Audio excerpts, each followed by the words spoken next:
अब सुनौ मौसम खबर।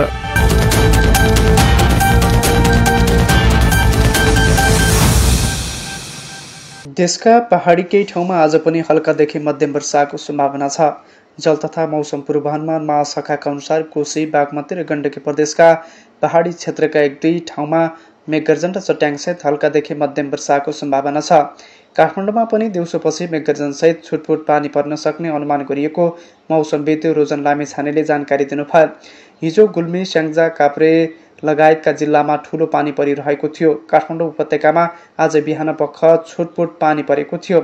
आज सुदूरपश्चिम र कर्णाली प्रदेशसहित देशका पहाडी क्षेत्रमा मौसम आंशिकदेखि साधारणतया बदलिरहेको महाशाखाले जनाएको छ। उच्च पहाडी तथा हिमाली क्षेत्रका एक दुई ठाउँमा हल्का वर्षासँगै हिमपातको सम्भावना छ। अहिले पश्चिमी तथा स्थानीय वायुको प्रभाव छ। यसका साथै बङ्गालको खाडी र अरब सागरबाट भित्री रहेको जलवायुयुक्त हावाको समेत आंशिक प्रभाव रहेको महाशाखाले जनाएको छ। त्यस्तै तराईका धेरैजसो ठाउँको तापक्रम भने वृद्धि भएको छ। हिजो पनि भैरवामा उच्चतम तापक्रम 40.3 डिग्री सेल्सियस मापन भएको छ। आज पनि भैरवामा उच्च तापक्रम 40 देखि 42 डिग्री सेल्सियससम्म रहने अनुमान छ।